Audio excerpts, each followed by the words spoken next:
streaming. So this is all good. All right.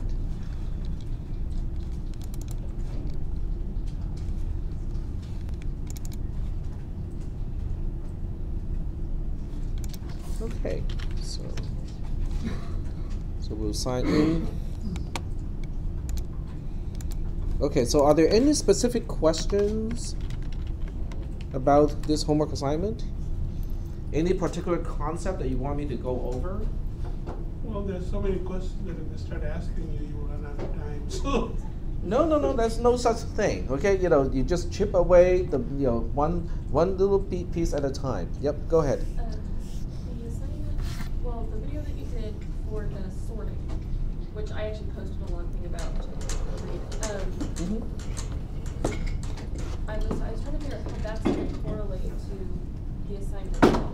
Okay. It seemed like a lot of stuff to do what I think I already figured out.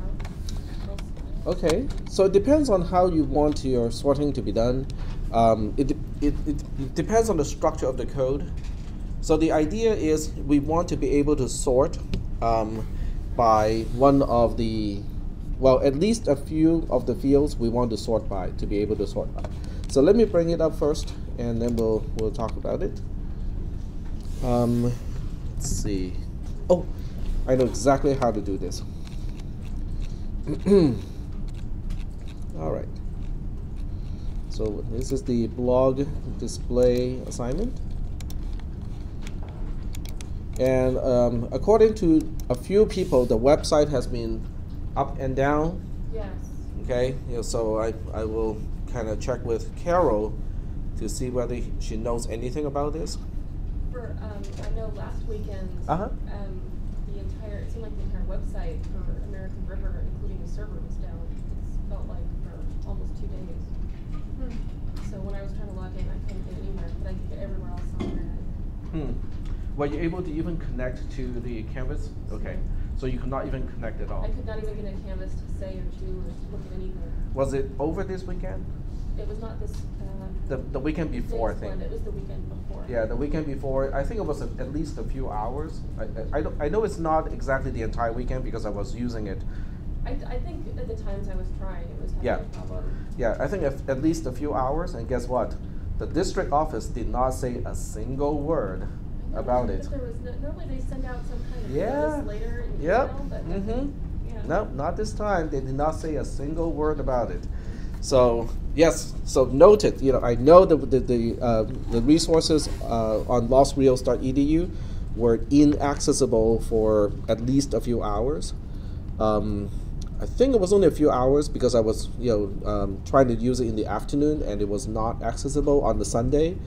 And then in the evening at about 9 o'clock I was able to access again. So somewhere in between, somebody fixed something.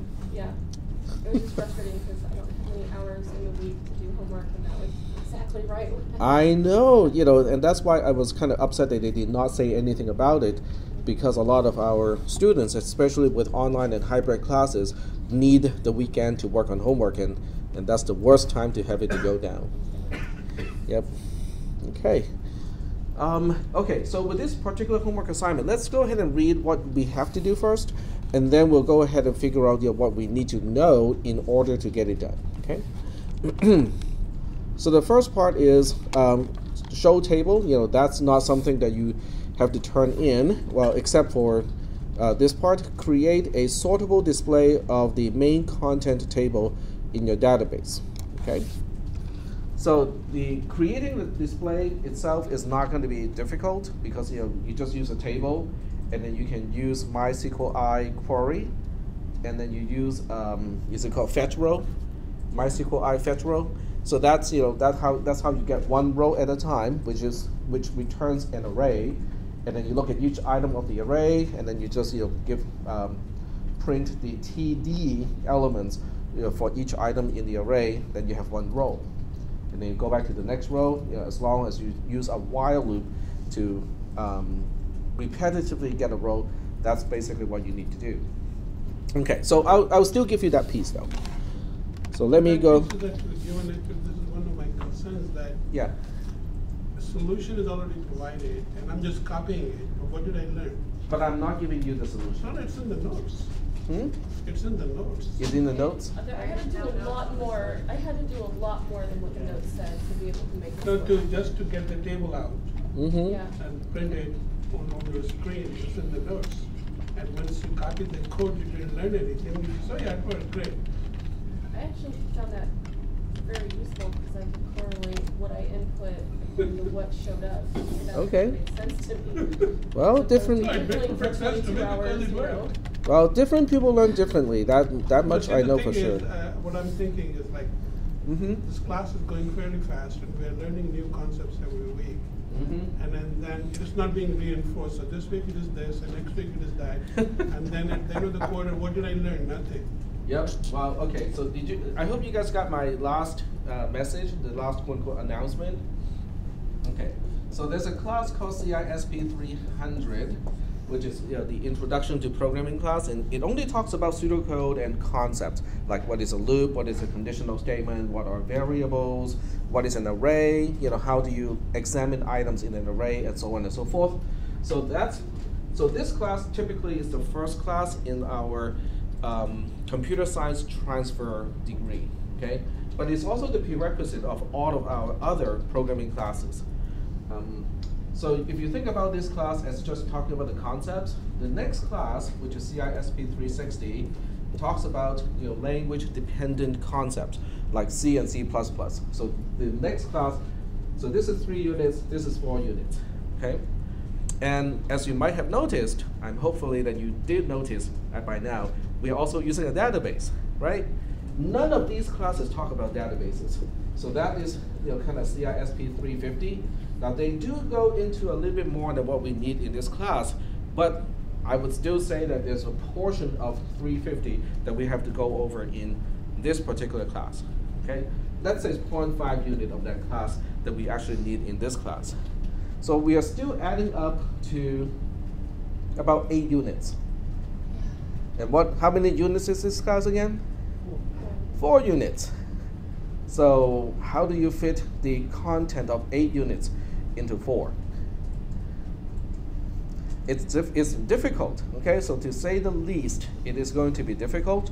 So the only thing we can possibly do is not to go in depth as much as these other classes.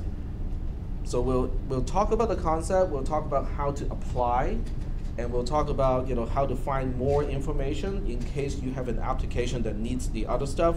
But we cannot go really as in-depth in 300 when we talk about algorithms. We cannot go as in-depth as 360 when we talk about the actual syntax of the programming language or debugging techniques. And we cannot definitely not go in as in-depth in 350 when we talk about the database.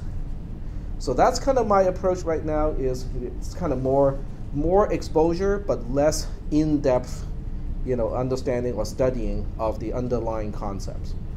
So it's a trade-off. I'm still trying to determine where the trade-off has to fall on. Yep. See, my problem is I already had all this course like 30 years ago. It's okay. I mean, 30 No, years ago, it's still in your mind somewhere. Okay. I'm not that specific.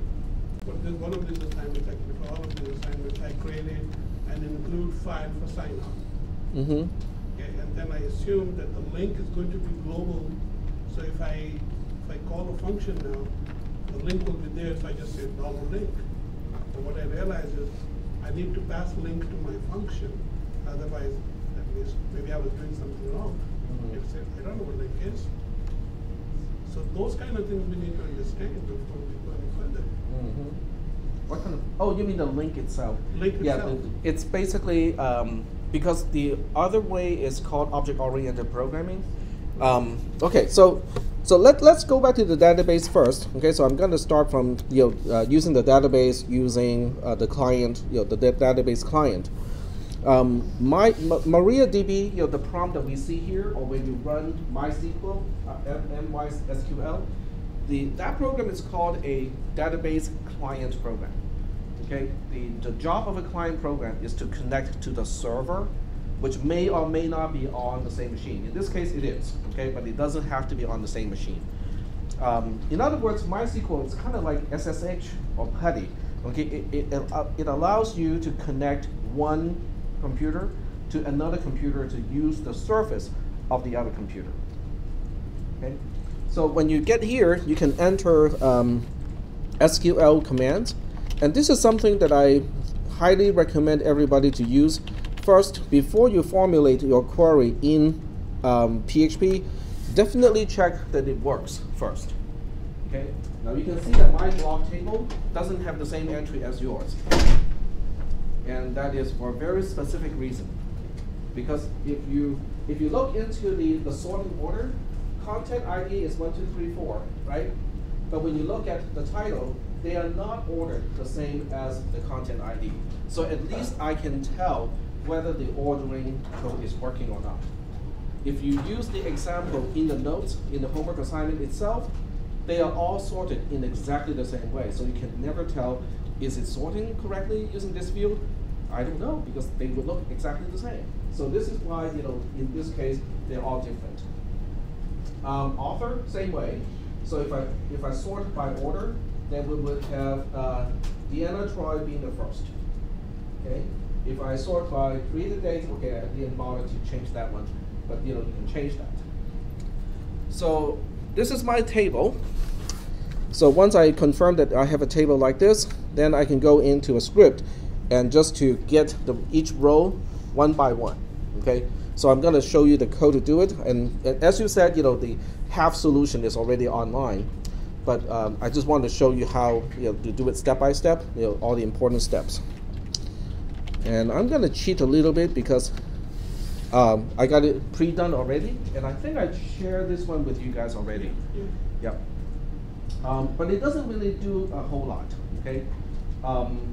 It might be helpful to comment, your code, or it's maybe helpful for me to comment, all this stuff here. When we look at this program, are there any questions? Because you said, actually works the way it is so interesting. You just code this in. You don't even have to say content ID, blah, blah, blah. It just takes it and runs it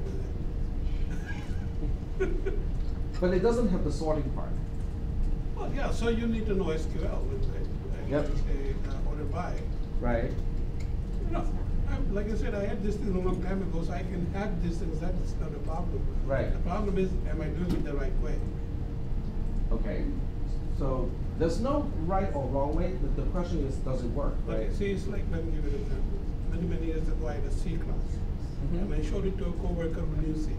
And he started to laugh. I said, why are you laughing? He said, oh, this is a C program written by a COBOL programmer. But that could be a style issue, and not necessarily a correctness issue. They're separate issues, right? But are there any questions, for the rest of the class? Are there any questions about this particular program? Any particular line that looks kind of interesting and go like, okay, I'm not quite sure what that line is really doing? Yep, go ahead. I don't understand the row, the variable row equals to fetch row. Okay. List, on line 14? yeah, there's two first and last. Okay. So on that line, so now I'm going to ask you some additional questions. Are you having a question about the while loop itself? Or are you having a question about the call to MySQL fetch row? Or are you having a question about this entire expression here? Variable row always equals to... Okay, so I can see what your question is. Your question is, what is this doing here? Okay, so it is doing the same thing as this equal, this equal, this equal, this equal, this equal, and so on. It is not comparison. It's not comparison. How do we compare? Equal. So this is an assignment, okay? In other words, what we are doing here is we are calling this function, MySQLi fetch row result. It returns a value. Whatever value it is returning, we are going to store that into row. But we are doing one extra thing too. If it's not returning empty, then we stay in the loop. So it's actually doing several things at the same time. So, basically testing and the return code is Correct. Right? Yep. So here, if it finds something, it returns a 0. So not find something, it is retrieving one row of the result of the previous query. That is what it's doing. Right. So once it's at the end of the line, and when the result set, it's going to return 100, and you would know that. It returns an entire array, which is what row is. Right. Okay, so when you see something like this, what do? Okay, you look at this line and go like, I'm not quite sure what it's doing. So what you need to do is to find out, okay, what is each thing on this particular line doing? Okay, so we start with result. Okay, what is result? Because we start from the inside out when we're trying to investigate and understand what this code is doing. So the first thing we need to know is, okay, what is result? Because it seems like we need to know what result is first, because it is used by MySQL ifetch row, and then the result of that call is used to assign to row, and then the result of that whole thing is used to determine whether we should stay in the loop or not. Yep. So the result is the result set. So when you ran your query, let's say you had 8 items in your table. So result now has 8 rows of those 8 items. Sort of. Yeah, well, that's what I understand actually. And then fetch is bringing one row at a time. Right. So every time it brings a row, it says yes, 1 row, 0 return code. Yep. Status code 0. Okay. And once it's end of the table, end of the result set, it says 100. I'm out of it. Okay. That's DB2 stuff. So that's intuitively how you understand how you understood this code. Right. But to really understand it, what do we do? Starts with a G. We Google it. Okay. So what we need to do is to Google it. Now I know this is a kind of introduction to programming class, but we'll still use this tool because so we'll use MySQLi underscore query first, because that is the source of all of this stuff, right? So we look up this one first, and we read what it is about. So we have to read every single sentence, and we have to make sure that we understand every single sentence as well. Okay, I know this sounds really tedious, but programming is tedious. Every single line, every single punctuation, every single word has a meaning. So when we read documentation in programming, we have to do it exactly the same way. Okay, we have to read every single word. Okay, so the description is to say that performs a query on the database. Okay, so what it does is it is sending a query to the database. Okay, and then in the description part here, it says object-oriented code. We're not using object-oriented style code. Okay, so you can kind of ignore this part. But we do care about the procedural style because that's what we're doing in this particular class. Yep. Can I ask how do we know we're not using object-oriented style? I'm not familiar with the differences. The difference is when you're doing object-oriented style, you are going to say $link points to points to query, as opposed to MySQLi underscore query and then with link as a parameter. The coding style will look completely different. But in this class, we are not using object-oriented programming because that adds another thing on top of everything that we have to talk about. Because when we are introducing object-oriented programming, we are also stacking on cisw410, which is another 4 units. So we will have to turn a 12-unit class into a 4-unit class. Only Doctor Who can do that. Doctor Who, Time Lord. I get it. Okay, thank you.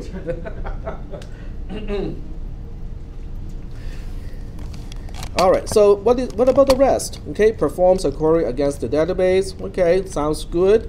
What about the next one? The next sentence says for non-DML queries. Okay, so non-DML queries are not insert, update, or delete. This function is similar to calling MySQLi real query followed by either MySQLi use result or MySQLi store result.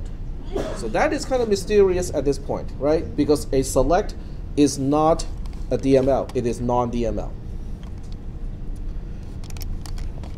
And it also says here, when you pass a statement to this that is longer than the max allowed packet of the server, then receive error code da da da da da. And now it explains the parameter. Link is only used in procedural style. It is a link identifier returned by connect or init. So in this case, we have talked about connect. So if you connect successfully, whatever it returns is the link that you have to pass as the first parameter to query. Is that okay? The second one is the query string itself. And you also read here that data inside the query should be properly escaped. If you right-click on that link, what do you think it's going to mention? It's something that I mentioned in one of my videos. MySQL real escape string. Okay? Because it's a potential security issue. If you do not use that particular function to wrap strings, it is potentially an issue. I saw your video, but then I felt like we can hardly get this assignment done. With $_ get out in the open. So we are not going to secure anything. Well, it is important nonetheless. Okay, you're having the exposure. Having the exposure itself is important because as you progress, okay. So let's say that you are working for a company or working for the government. Okay, so you're at this point you're just entry level, you're learning, and you're not getting into the actual coding part yet. But as you progress, you will assume more responsibilities, and then at some point you'll be coding the actual site of a particular government website. Okay, and at that point, if you forget to use MySQL real escape string, what is going to happen? That website will be susceptible to SQL injection hacking. So that's why I have to mention it, because it is very, very important that we understand that commercial websites, anything that can potentially store sensitive information, you need to make sure that you use that escape. Okay. Okay. If you use MySQL use result, all subsequent calls will return error command out of sync, and so on. All right. So when we look at the return value, this is the important part. The return value of query itself, it can return false on failure, okay? Which means you really should check for that. You should check whether it is returning false every single time after you have a MySQL query. Because if it does return a false, okay, which you can check using a conditional statement, the next thing you need to do is to find out what error it is and then print it. Okay, especially when you're only working on like test scripts and whatnot, you should print it out. Okay. So getting back to my own script here, I did not quite use that. Okay, right here you can see that after I get it into result, I just assume that result is useful. Okay, which is not good. Okay, so what I really should have done here is to say if not result. Remember, if result is false, not result is going to be true. So if that is the case, I'm going to print something here. What should I print? How do I report, hey, your query has a problem? I could do that, right? Okay, I could just say print the query failed, okay? But that doesn't tell me a whole lot about how it failed or which query failed, okay? So it is okay, but not exactly really, really useful to me. So what should I do? So you go back here. It has, oh, this part doesn't say it, unfortunately. Okay, so this is where, I'm gonna cheat a little bit here. And I'm gonna say MySQL error. Okay, and as it turns out, there's a function called call MySQL _error, and in this one, the procedural style is it looks like this. You call the function with the link as a parameter, and it returns a string. It returns the last error message for the most recent MySQL function call. So within your own program, why are you passing link again and again? Because we had established the session. Now your program should know. No, it does not, because link is a variable that is containing the connection itself. It is an abstraction of the connection to the SQL server. Right, well, just that you establish it as a user, so it should remain for the duration of the session. Oh, but which connection? Remember, a program can simultaneously make 20 different connections to 20 different databases. So you have 20 MySQLi connect. Now, all the subsequent queries, which connection are you using? Do you see my point? Yeah, I see your point. Yep. So basically what you're saying is you can have your table in cross databases, so you from one. No, it doesn't have to be crossing. I'm only using some data from this one single database here. I'm using other data from another database, which is even on a different database server. So I cannot reuse the same link. I need one link to go to one particular database server. I need another link to go to another database server. Call it link 1, link 2, link 3. And exactly. You have, but the call itself needs to know which link are you talking about. So when you use MySQLi error in this case, it needs to know, oh, you want to retrieve the last error message of which connection again? The connection to this particular database server over here, or the connection to the other database server over there. So I hope that answers your question of why do we need to pass link over and over again. It's only because in our programs, which is fairly simplistic, we are only using one single database server. But with a complex application, you may be making simultaneous connections to multiple database servers at the same time. Then you need to pass this to differentiate and say, oh, I'm talking about this connection, not that connection over there. Is that helping to understand why we need to do this? Okay. All right. So we'll go ahead and say, okay, so we want to know which query. So we'll put query inside parentheses, inside the quoted string, and failed, and then we'll use a colon. And this time we'll use concatenation to concatenate in MySQLi underscore error, like that. So this way, and then I put an end of line at the very end, so that it wraps around. So this way, if something fails, it's not going to be failing silently. And we had that problem a little bit earlier. Okay, I was helping Tracy to debug the script, and it's not doing anything, but it's not reporting any error either. So it was failing, in a silent way, which is the worst way to fail. So this way it will fail, but then at least we know what the problem is. Okay. How do we test something like this? We got a script that is working already. Well, make it not work. Misspell something, right?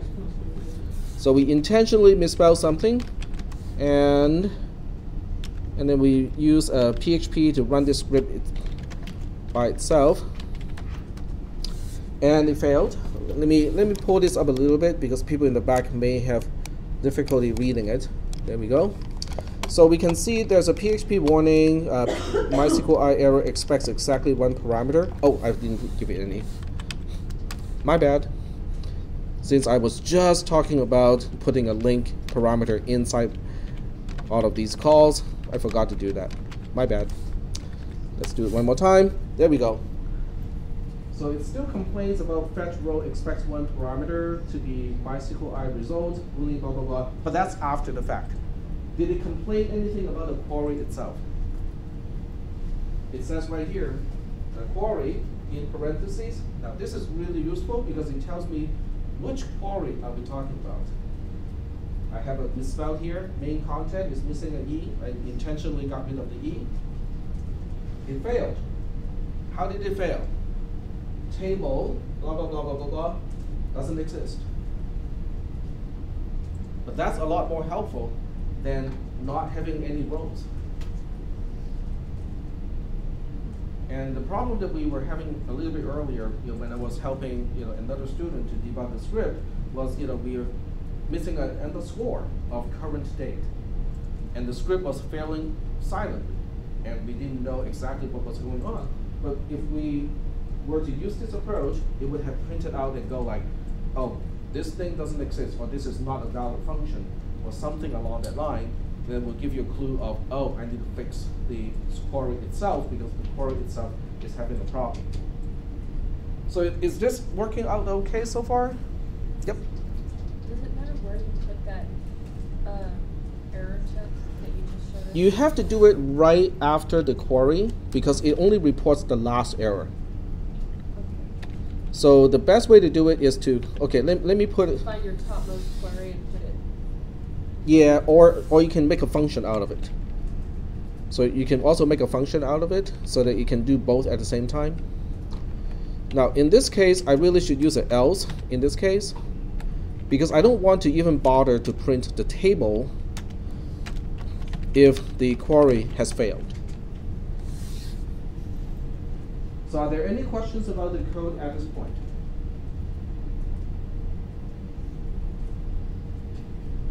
Okay, yep, go ahead. Got one question. How to get the ID with get? How to get the ID? With get? Okay, then I don't know if this is the right time to ask that, but I don't. That's okay. The ID of what?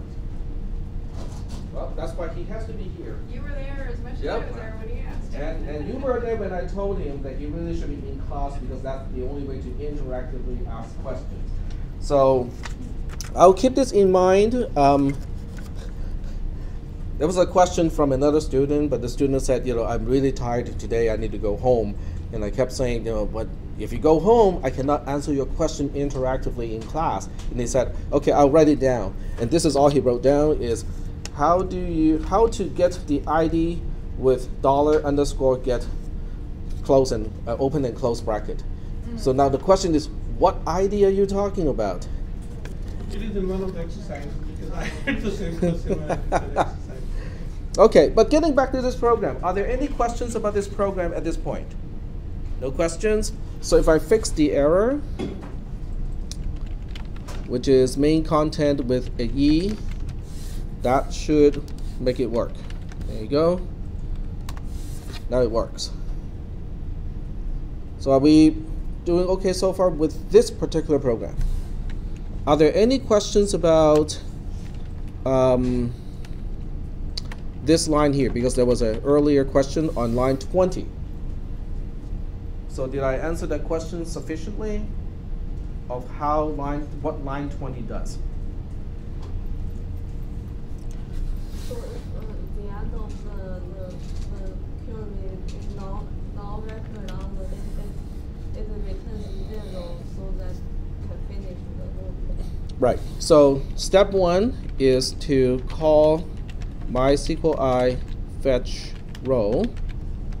Number 2, store the result of MySQL fetch row in the variable row itself. Step 3, check whether row is false, not set, or empty. They all basically boil down to the same thing. If that row is false, not set, or empty, then we get out of the loop.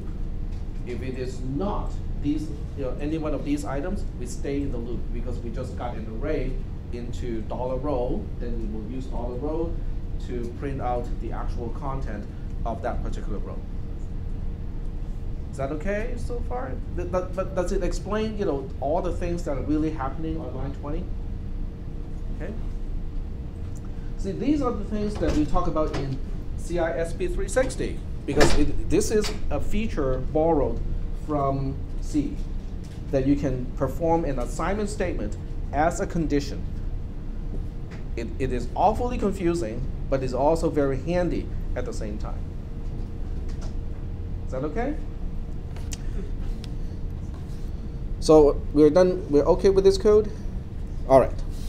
So when we're done with this code here, then we are done with at least a part of the homework assignment, which is the part of display of the main content table. Now my code doesn't quite get the entire HTML thing working, but at least it got the table, it got the individual items. So the next thing we want to do is to look at the adjective that is right before the highlighted portion. Make it sortable, okay? Because it might be helpful to sort by created So I can look at the last entry first. What is who has the most recent entry? I might want to make it sort by author, so I can search, the author's name, using the alphabetical order. Yep. Okay, so for person number 3 in the assignment, I did use created first. Mm-hmm.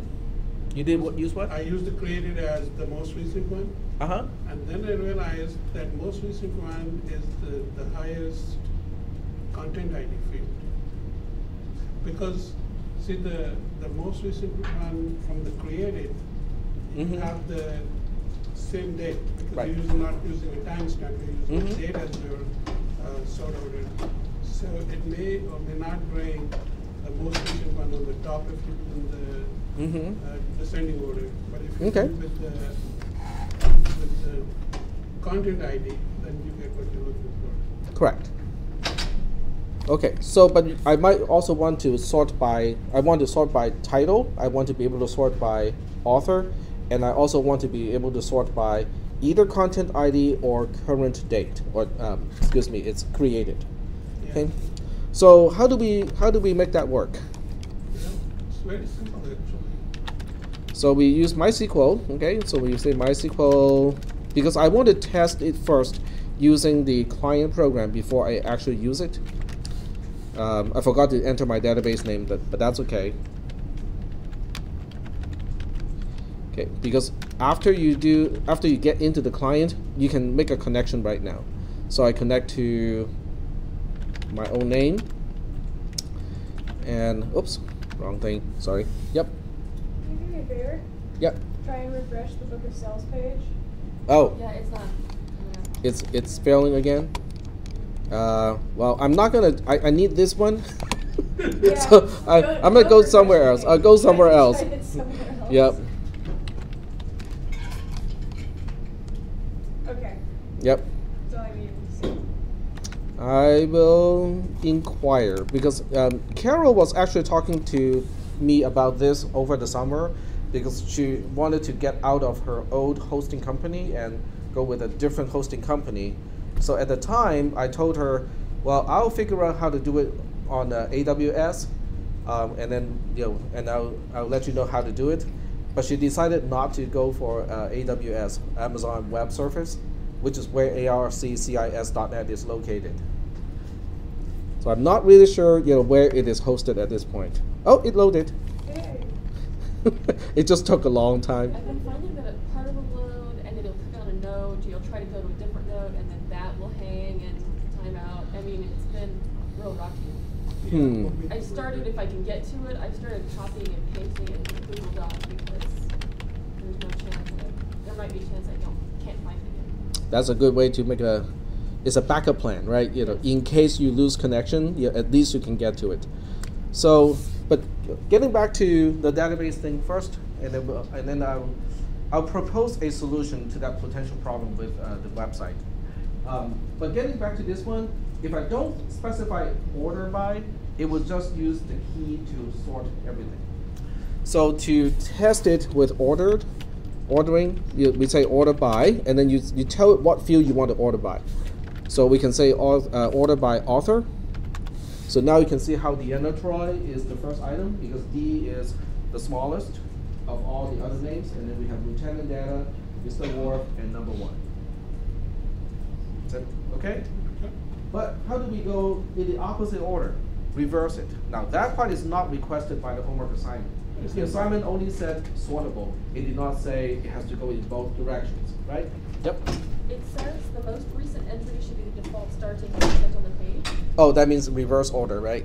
Yeah. Yep, okay. So then, yes, I guess the homework does tell them to do that. Okay. It is descending. DESC is descending, so now number 1 is the first thing listed.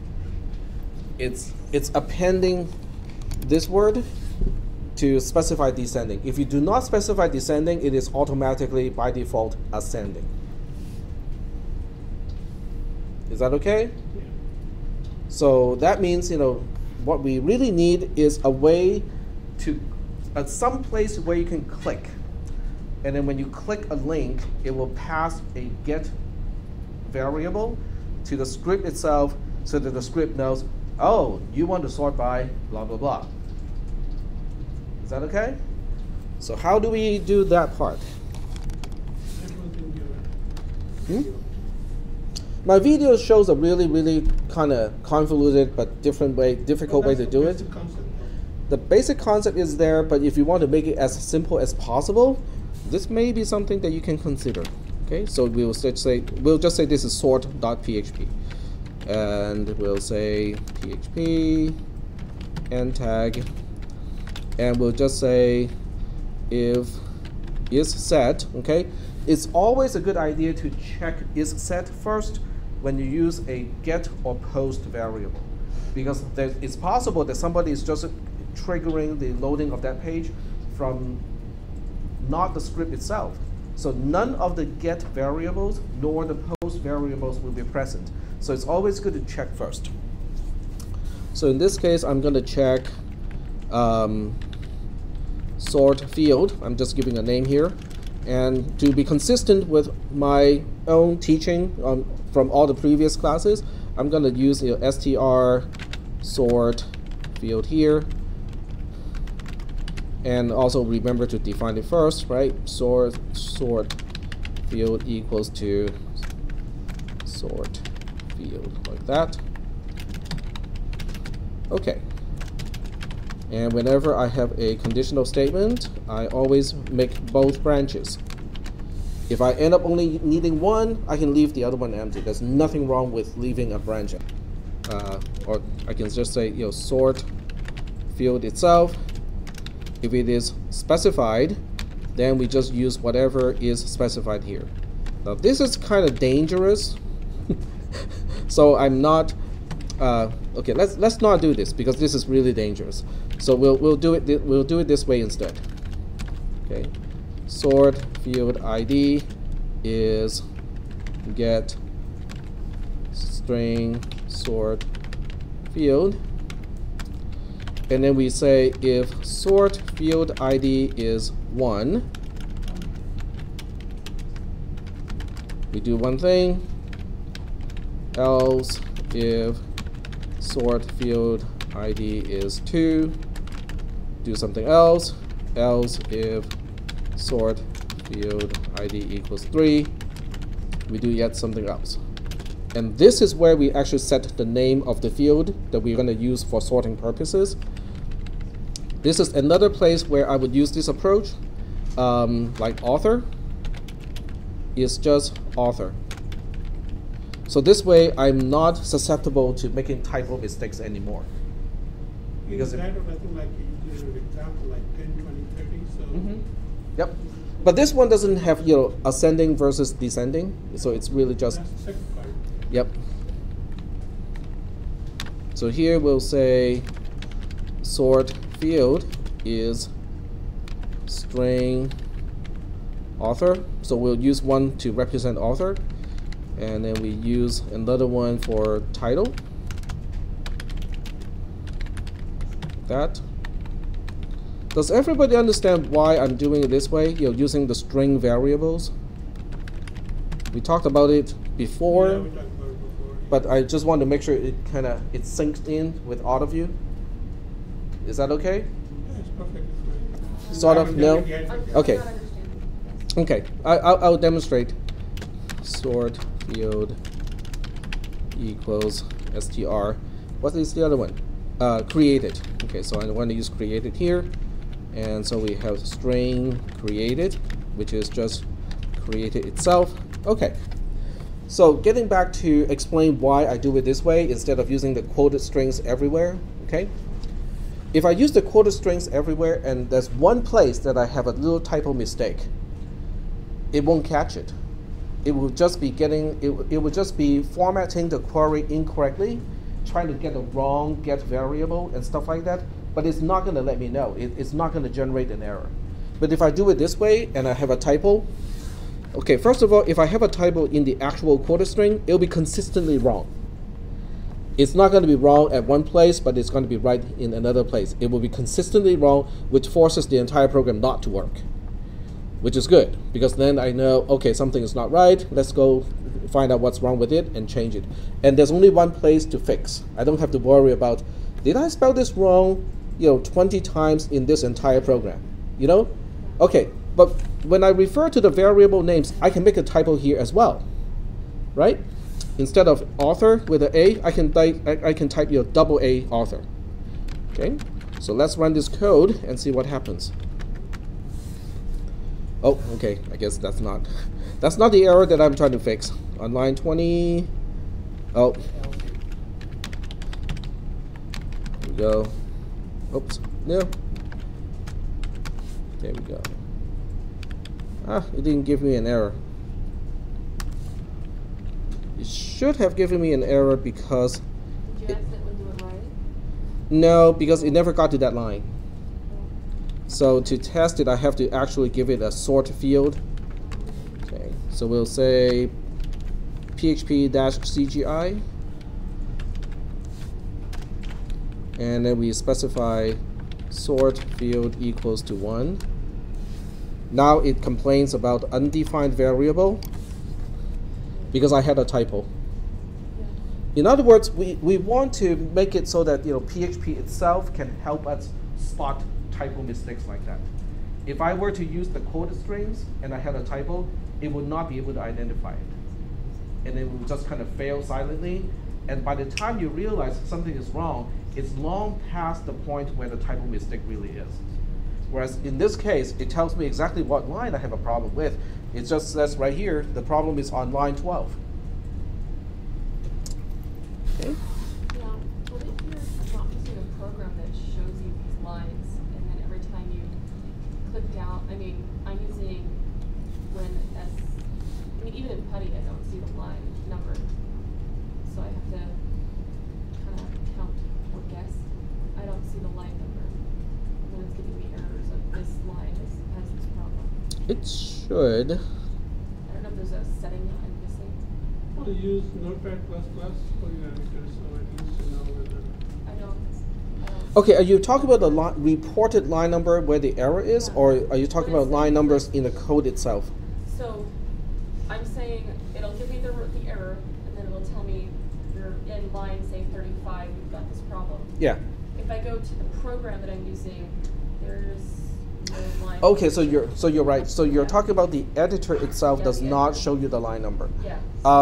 You can use, as you said, Notepad++. Another thing, because I was in the same place where you were, if you look at the lower left-hand corner of your editor, it does show you what line you're on. But when it does, sometimes I know it's not correct because it's referencing something that's not on that line, or it's. Well, that's another problem, that this language doesn't tell you the exact line this problem is. Yeah. So it says the problem is on line 19, Yeah. but actually the problem is probably on line 18. Yeah, that's Because what you I'm missed a doing. semicolon on line 18, and now I think there's a problem on line 20. Oh. So that is just comes by experience, we all are in the same boat. Yeah, if it reports an error on a particular line, you usually have to look at the line before as well, but not the one after usually, but the one Usually before the one before. is usually a suspect as well. Got it. Yep. That I was noticing, I had to do some detective work to see what exactly it's listing and then figure out. Yep. All right.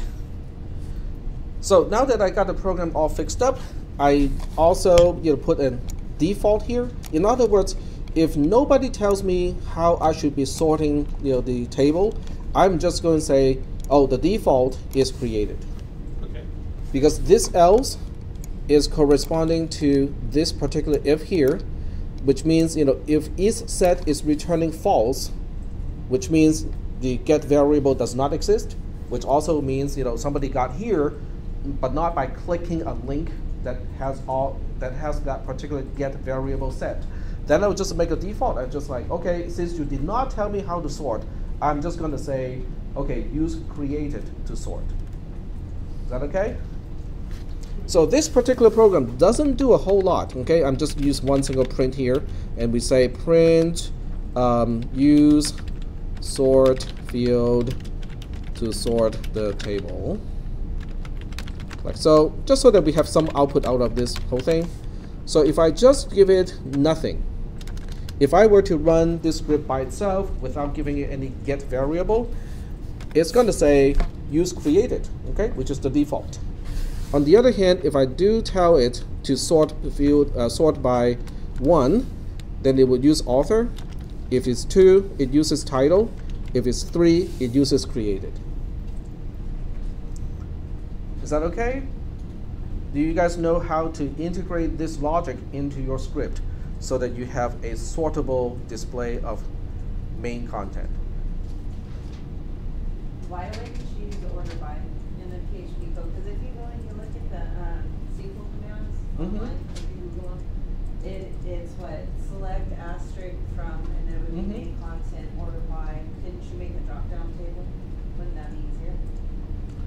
But you are also opening up your website to all kinds of SQL injection exploits.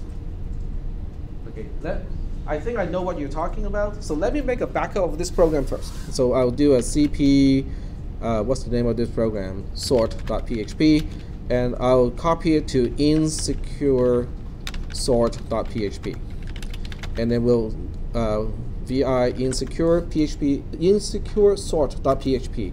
So instead of using these things, I'm just going to spell out the entire query here. Okay. So instead of using these, I'm just going to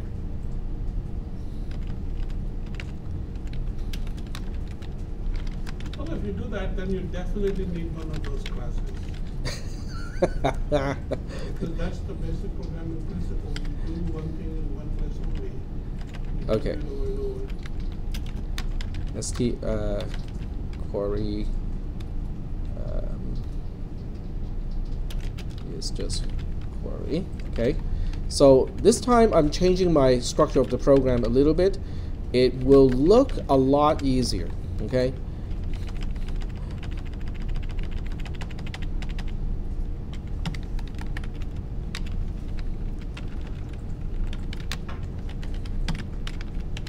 Because I'm just going to spell out the entire thing here. Select star from main. It's not case sensitive, so you can use the cases any way you want. Order by created, like so. And then over here, I'm just going to say query equals to $_get string query, like that. Okay. Now this will work, assuming you have other things like this. Okay, so assuming that in your PHP code you have something like this, href equals to what is the name of this thing? Insecure sort.php question mark, and then you have to supply the whole thing, but escaped with all the escape code. There's a way to do it. I cannot remember how to do it, so I'm going to look it up. PHP escape, okay. Escape sequences, escaping special characters in the string for use in SQL. Nope. Okay. Nope, that's not it.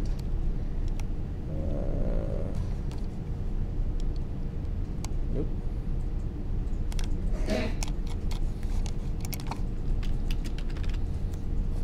There you go. URL encode. There we go. Okay, so when you look up URL encode, you can give it any string you want, and it will return the encoded version that is suitable to be used on the URL bar itself. Okay, so I'm going to use that trick here. So we'll just use a concatenation. Oh, I cannot do that here because it's not inside PHP section. So I have to do the whole thing inside here. Okay, so we'll print a element with href equals to the page itself, which is insecure sort. Okay, need to escape this one too. Insecure sort dot php, and then we have a question mark and the single quote with a dot, and then we have URL encode, and then I'll just put the entire select here. So we have select star from main content order by say author this time. Okay, end quote, and parentheses, and then we have to concatenate the rest of this thing here. So we have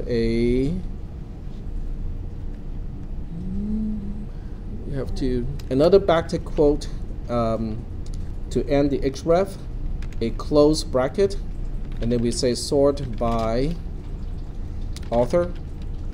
Sort by order by. Huh? Sort by. No, this is just whatever is displayed as the link. Oh, I see. So it can be anything. Yeah, okay. Yeah. Got it. So I can use sort by author, and then end the anchor, like so. So I have to actually do the whole thing now because it will display. So we'll do the whole thing. So we have HTML head body, and then we have the other part here, print close body. So, oh, and also HTML. There we go. All right, so now we have an actual program that will use a link. When you click that link, it will pass the entire query itself back to the script so that we know how we're supposed to sort. Is that what you're talking about? No? What if you just pass the field that you want to sort by? But So that would if still you be order by dangerous. and then some variable. But it's still dangerous. Because if you code that field directly inside the query itself, it is still susceptible to SQL injection hacks. If my query always says select from main, so select star from main content, order by, Mm-hmm. and then the only part that goes into the URL is the variable. Okay. Field name. But you can, it depends on whether you have a query. If you just use SQL query, it might be okay. But if you have a multi-query, for instance, then you can inject something that has a semicolon, so it will stop the first query, and then the second query can be anything with the same ending as your original first query. So the I idea is, think we are talking about so many things, and I think what Ted is talking about, and this is, I think, has done this problem, that your first program, the one you did initially, you make that into a function, and you pass two variables to that function other than link. One is your sort field, another one is your order. So your first function is like whatever you want to do. So you use a default value to those two functions, and that is the default display. And every time, like here, then you click two buttons, one order field and one order by, and then submit. The new query runs. So is that okay, or that's not okay? if you use a number and that you have to decode in order for your own code in PHP to actually specify the words that you need to use in the query, it is okay. But on the other hand, if your get variable is used directly inside the select statement itself, then it's not I don't know okay. what he did, but because your example passed numbers, so that's what I did Right. in mine. Passed Yeah. 10, 20, 30. Yep, that's exactly why it's 0 passing and 1 numbers. for sort order. Right. And then, but then in your function, you translate that to, oh, my field is this, my sort field is this, Okay. my order is this. So let me address your question first. I'll show you. If you look at it, then maybe you'll understand that you Okay, so you're still but you're still using the exact words inside your form or inside your controls, inside in your HTML elements. So the idea is to not do that, because anything like that can be exploited. People can inject something other than that. But I want to use this as a really extreme example, just so that to illustrate what the problem can be. Okay, so I think this is okay at this point, and we'll check it out.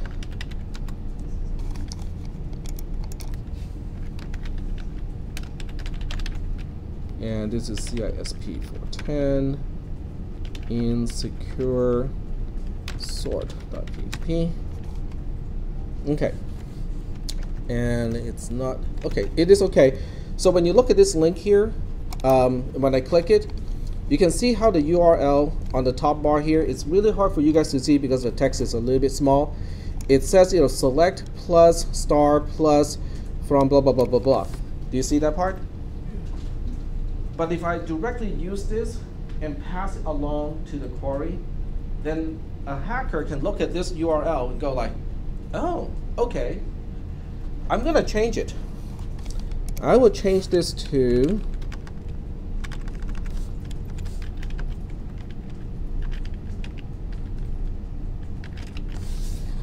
that. It's that easy, okay? You just have to change it on the URL. You press the enter key. Oops. And it's still saying the query is selected by, okay, I'm making a mistake somewhere. Query is that. Oh, because I didn't specify the name of the parameter. So this would be $, oh, query equals to. Sorry, my mistake. There you go. Refresh again. And yep. So this time I click it, this is correct, okay? But the hacker can go into the select statement itself, change main content to credit card table, and when I press the enter key, guess what query I'm going to use this time? Wow. That's why you don't want to do it, okay? This is why you want to code everything using a Good thing number. is we don't know how to code it like this. But the same thing happens when you use the name of the field itself, because people can then, instead of just passing the name of the field, they can do other things. Oh, where's the table? Where's the table? This one doesn't actually use it. It's just showing you why you should not Okay. put the query itself or put names that you will use directly in a get parameter. The get parameter should only have numbers, and then you translate the numbers back to what the number should be corresponding to using your own PHP code, because the hacker has no control over your PHP code, but a hacker has every control over the get variables and also post variables. I mean, is that explaining why we should not do that? Like ascending, descending really should not. Look anything like that, so I don't understand what the difference between that. Okay, so I think. Because I looked my answer up on Google. Okay. As recommended. And so Okay. Google came up with the SQL. It is still insecure. line. Okay, so I'm not letting you guys past this one, because until we get the idea of why something is not secure, we are not moving forward. I do not want 20 web developers out there who's going to crank out insecure websites. Okay, because this is the kind of stuff that it's not easy to understand from a perspective of a class like this, but hackers know that. Okay? Okay, do you guys remember what happened in year 2000? Yes. Okay, many things happened, but what happened in year 2000? Well, I mean, the big one I knew about was the big Y2K, That's the virus. Y2K thing, right? But there's also the .com boom Yes. in year 2000. Do you guys still remember that? Yeah. We are not impacted too badly in Sacramento, but in the Bay Area, it's all crazy because all of these venture capitalists start up like tons of small companies. They provide money to start up all of these companies, and the whole thing was fueled by what? It's called a .com boom because Just basically hype. it's hype, but it's all enabled by a technology, and the back then- internet. Exactly. Back then there was a big issue with internet security, but Right, nobody was paying but attention why to do it. we have internet security? Because of what? Of year 2000, because of the .com boom. Okay, so this is what happened. I was a part of it. The .com boom basically is, okay, so now somebody's going to take my money, my credit card Okay, information. but that's not related to what I want to say. No, but see, it's insecure. But the insecure part has to do with who they hire to write the scripts. No, it's also the technology, like, I was working in Okay, a bank. can you let me finish, please? Okay, sure, go ahead. Okay. So what happened in 1999 and 2000 was they quickly exhausted all the experienced developers in the Bay Area. They were all hired, gone. So they moved on to graduate students from Berkeley, graduate students from UC Davis, graduate students from San Francisco State University, and so on. Oops, gone. Then they start to move to bachelor's degree, undergraduate students. Poof, gone. Okay? Then where did they move on to? High school students. They would actually recruit high school students to become coders, developers, programmers, however you want to call them, in these high-tech companies. And they're not paying peanuts either. Okay? They're not paying $15 an hour, which is plenty for high school students. They are asking the high school students, what do you want as your chair in your office? We're not talking about something that you buy for $50 over at Home Depot. We're talking about $300, $600, $1,000 chairs. Okay, so they need all of these things to entice people to work for them because everybody is offering these things. But high school students, who has to go to high school and other things to worry about, they are not exactly taking classes, taking their time to understand the code and whatnot. So how do they crank out these PHP code when their boss says, okay, we need a page to do blah blah blah? PHP for dummies. Yeah.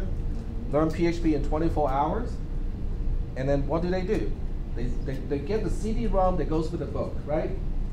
They locate the chunk of code that seems to do what they're supposed to do at work, copy, paste, modify a few lines, I'm done.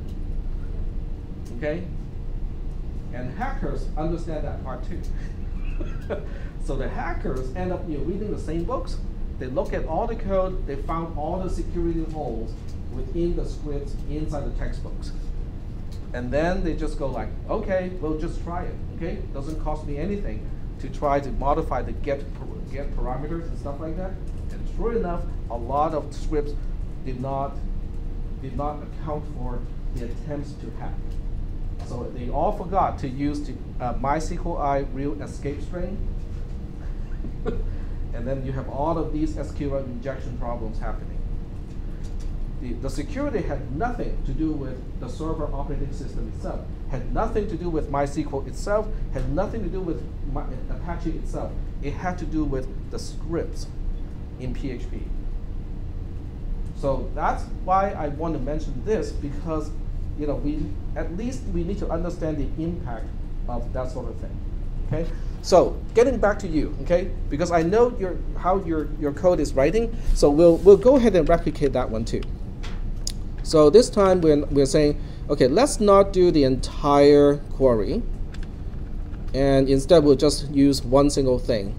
So in this case, I don't really need to do the escape here, and we'll just say query equals author. Okay, it's just specifying what are we sorting by, and then over here we'll say double quote select star from main content order by, and then whatever is specified with that query string, and double quote. Is that okay? So does that replicate what you were reading from Google? No? Well, okay. Because I thought they just passed the. Yeah, but how do you utilize these values? Yeah, so it's still using it over here. Yep. Right. Right, but it's essentially it is doing something like that. You're still using a get parameter as a part directly as a part of the query. That is the key. Okay. So now let's just say that we save this one, and then we get back here. We refresh the page. Okay, let's get rid of all the extra stuff first. Okay. So now we have the default order is by created. If I click this link here, it says it's created by, it's ordered by author. Okay, so it seems okay, right? But this author can be extended. Okay, so you can attach other things after author to extend the original query. So I'm not familiar enough with the select query to see how it can be exploited like this. So, but I am going to find out what we can attach at the end of a select query. The select query is pretty long. I mean, you can have a lot of stuff inside the select query. Okay. And we are past the point of where, and we are already at the order by portion. But you can specify procedure. Okay, that can be potentially dangerous. You can put it into something for update, lock in share mode. So all of this stuff here, according to this syntax, anything that is after order by, I can attach all of this stuff into the query to be executed by your script. Now, is that going to pose any security issue? I don't know for sure. I have not looked into it. But nonetheless, you can still have the end user or whoever is using the browser to specify something that is not originally intended by the script. Is that okay or not? Okay, so I'll just demonstrate it here. So let's just say that I'm going to say, into dump file something. Okay, so I will say right here. So I'm modifying the URL itself and specify what was it again? My short-term memory only has 5 seconds. Into dump file. Okay, there we go. So we specify here, and then we specify. Okay, come on, click. Okay, into dump file plus. I don't think quotes are allowed here, so it has to be something else. I'm just using it as an example, so I will just say data dump. Okay. When I press the enter key, you can see the first part of the query, which is this part here, is totally legit. But the second part, which is this part here, is not expected. Is that okay? So this can happen with the script that you are writing to, because in principle, it is still using the same approach. It's just that this is way simpler compared to what you have. So that's why, so again, this is why we do not want to directly use a get variable as a part of a query that you're going to send to MySQL. Okay. Okay? All right. After all this painful, excruciating things, show us how to secure it. How to secure what? How to secure the same query. The same query? This query. How do you secure Use it? numbers. That's it? The original version. So the original version, which is okay. The original version only uses numbers to pass as those parameters. So the links associated with these, the anchors, will only pass spec equals 1, spec equals 2, spec equals 3. But that can also be changed, right? Oh, that can be changed. How are we going to change it? I just keep guessing, just like we had Kel's notes were not working one day and people guessed. Wait. Okay, you can change this particular. You can change sort field, okay, as a part of the query. You can change it. Yes, absolutely. If you change it to 4, what's going to happen to this script? It doesn't have a case for that. Because we are completely locked down to only process it properly when it is 1, 2, or 3. If it is 4, I'm not going to do anything. There's no action associated with the case when it is 4. Nor 0 or -5. Do you see how I'm completely constraining of what can be done based on the get variables? Well, I think what I was thinking was like Kel's notes, right? The notes that are for this class, and one day the page number was incorrect, and some of the students figured it out. Okay, so this is the correct page number. So like people change the page number of the query and get the right page.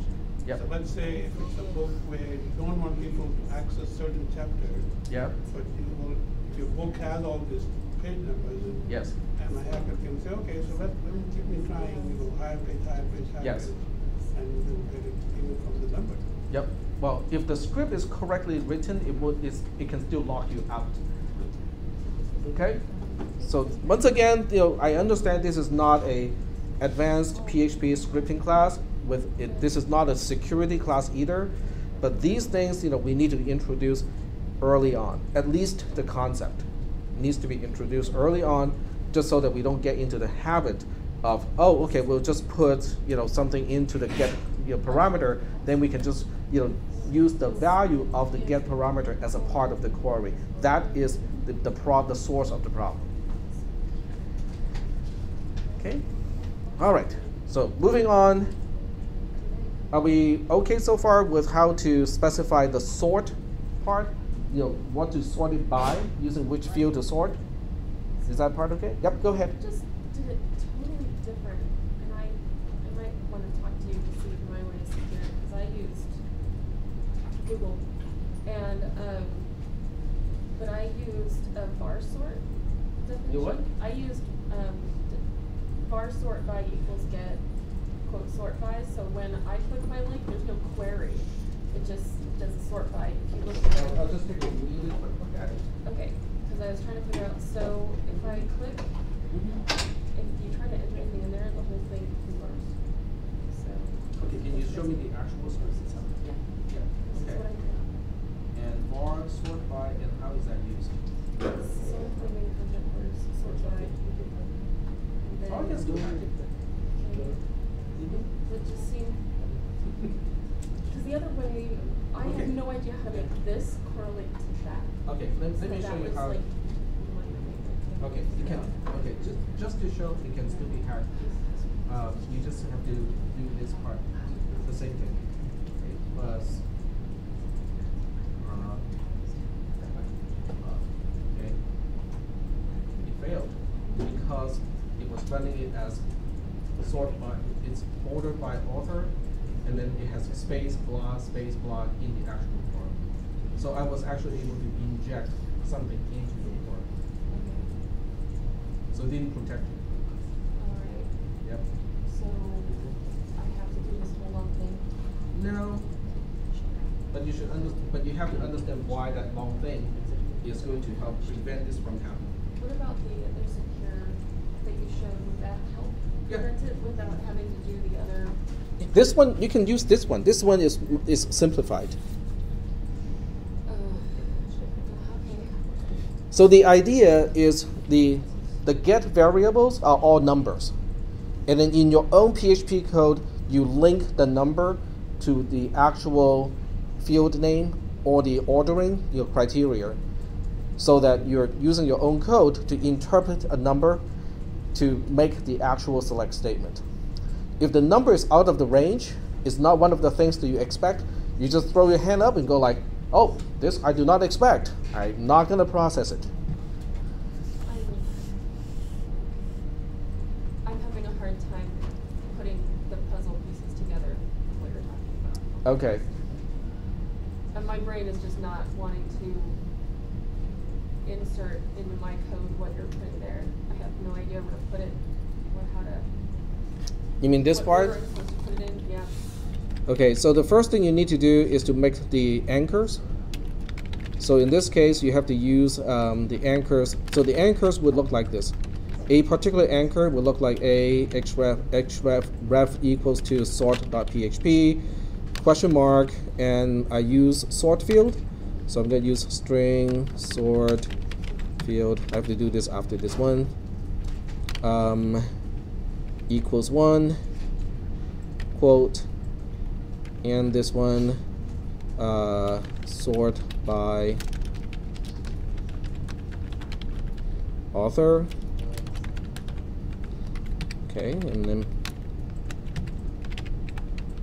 put it over here.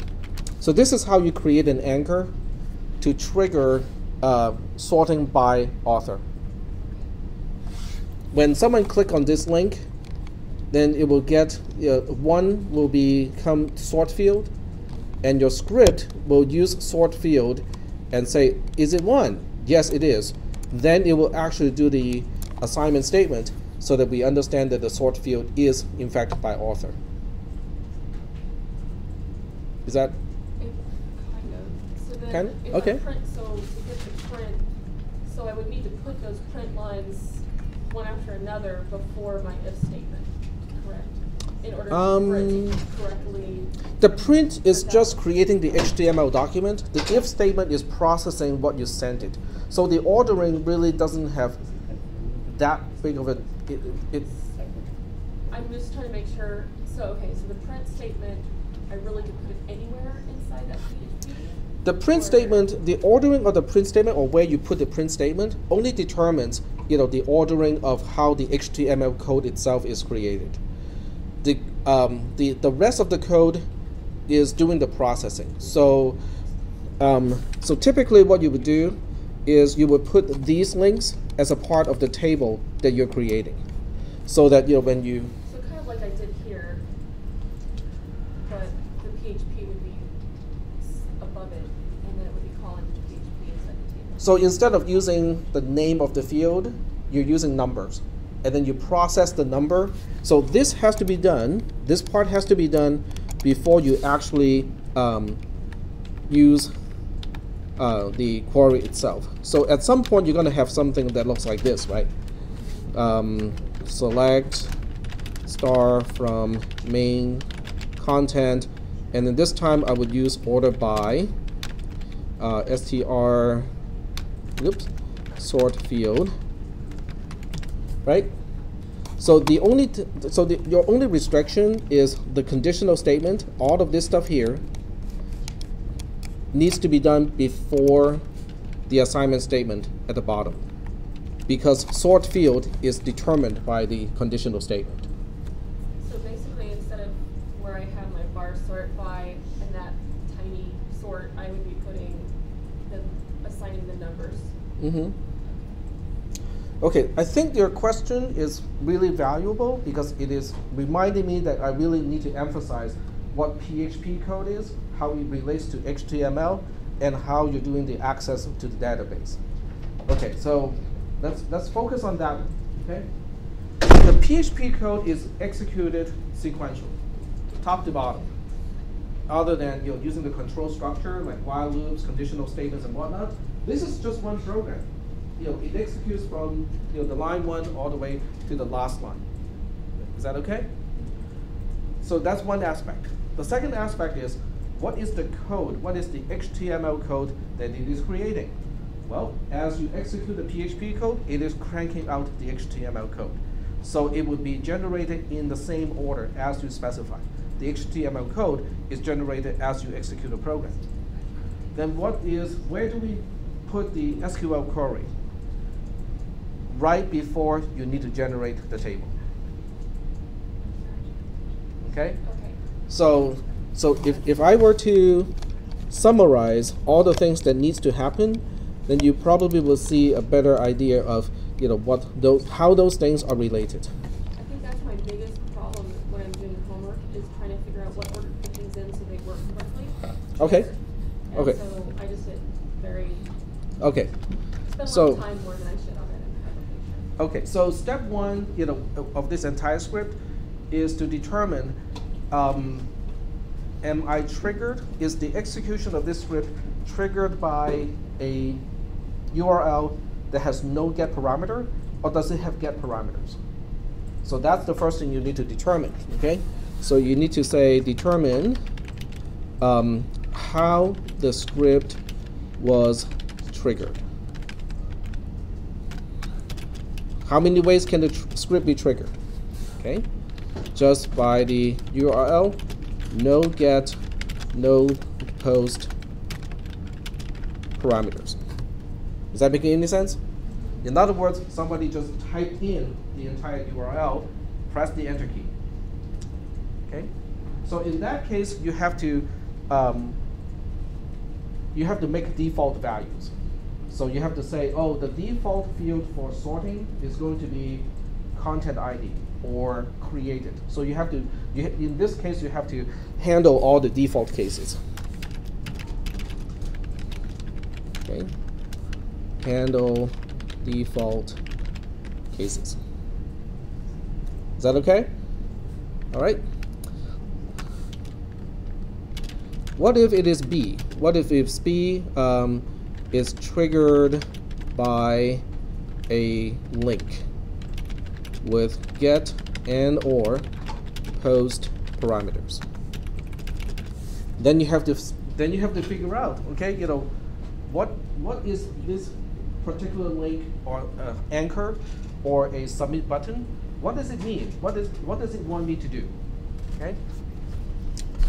So here we have a subcase. Okay, the subcase is get parameter sort by. Okay, you may use a different name for the parameter. Is specified. Okay, if that is the case, then you have to use the get parameter to determine how the table will be sorted. Is that okay? You can also have this case. They can happen at the same. Well, they cannot happen really at the same time. Post parameter submit is specified. So this means the execution of your script of admin.php is triggered by somebody clicking the submit button in the form. So what do you do in that case? You have to check. Okay, so you want to check the yep. Yep, so you have to check the author, check the title, check created. Those are the individual text fields inside the form. Check for duplicate. Remember, in the homework assignment, you're supposed to check for duplicates. So after you assert, after you know for certain that you are given an author, you're given a title, and you're given content, sorry, not created content, then you have to check for duplicate. Did you say last week that you don't do the duplicate portion? Say that one more time? Last week, you took that portion out of the assignment. Yep. So, but if you were to do it, according to the homework assignment, this would be the time to do it. Now, if you don't do these, okay, fine. But you still have to execute the insert, right? So insert the new row into the database. Okay? So all of these things will be done first. The second part of your script is going to read all the rows back from the table and then generate the table to create the HTML table. Okay, I have to be careful because HTML has a table, your database has a table as well. So they're both tables, and these two tables are related in this case. So then the second thing you have to do, yes, go ahead. Do we insert those in Putty, or should we do it by the PHP? All of these is done by, I'm specifying the order of what needs to be done in what order, but these are all done in PHP. Okay? Yeah, it's the concept. So the next thing you have to do. Using PHP to create everything. Yes. We can do insert from the Putty also. So if you think about it this way, you got HTML, which is what your browser needs in order to render something on the screen. You have SQL, which is what you use to ask the database for something, right? Yeah. Let me see. Is there anything else? Not a whole lot more at this point, but your PHP is the glue that connects everything. Yeah. Your PHP code is the one that can crank out HTML code, because whatever you print is whatever becomes a part of the HTML document. If you say print, in angle brackets A, href equals to blah, blah, blah, you got an anchor in your HTML code, okay? But your PHP code is also capable of using the MySQL I_ functions. It can also do all kinds of stuff with your database connection. So you're basically now doing the coordination. Get something from the database, massage it a little bit, display it as HTML code, and then do something else with the database. You also have to check all the parameters, which can be passed to you because of a form or a link itself. Okay, so number 2 is to create a select query. and pay attention to the order by field. Okay, so the order by field is determined up here. So you can either have the default cases, or you have to do it over here to understand what is specified as the field to be sorted by. Is that okay? So you create a select statement, and then the next thing is to run MySQL query using the select statement that you just created. And then number 4 is to stay in the loop. Okay, you have seen this code already, so this should not come as a surprise. MySQL underscore fetch row result. Okay, and in this loop here, you know what to do in this loop, right? All you're doing is you're creating a table. But that table has, this is only the data part. The header part, which is where you want to put the hyperlinks, so that when you click a particular hyperlink, it sorts by a certain thing. So that has to be done as well before this part here. So 3A, okay, is to, okay, let's do it between 2 and 3. Let's do it this part here. Let's do it here. Okay, so we have 1A, I suppose. Okay, so 1A is to print the table. You have to print, is it TH, or does it have a row itself? It has a row, and then you have TH, Right. and then the TH will have the anchors, right? Right. So in the anchor, you will specify sort ID, whatever you want to call that.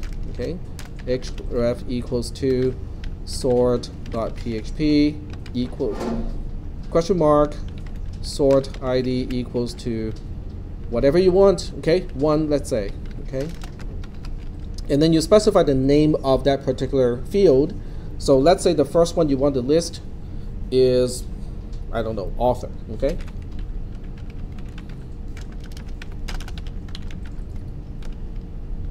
okay, the syntax obviously is wrong.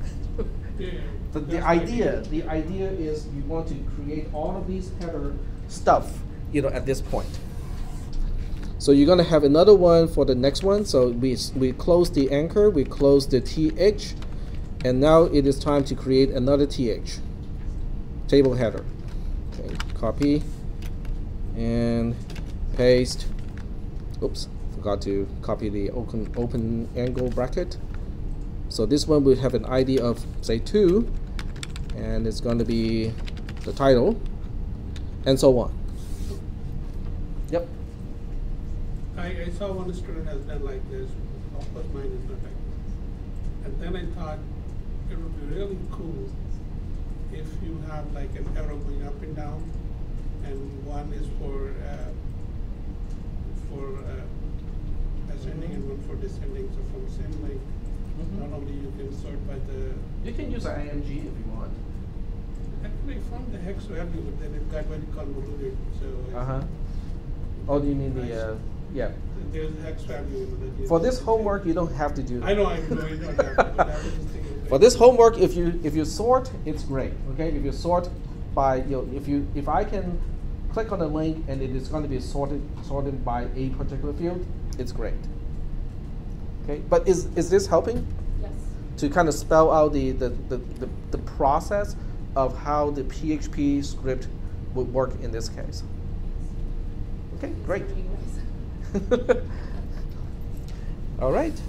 So after this loop here, okay, I'm not going to finish this loop because it is already in one of the programs that I have demonstrated.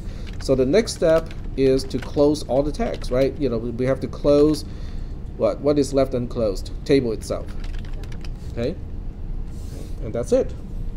And close the body, close the HTML, and you're done. Yep. On the notes, it says we should close connection. Yeah, close link. Yeah, it says touches Should we do it? Or? Yeah. The closing the link is automatic, okay? Because when your PHP script is done, everything is going to close, including the link.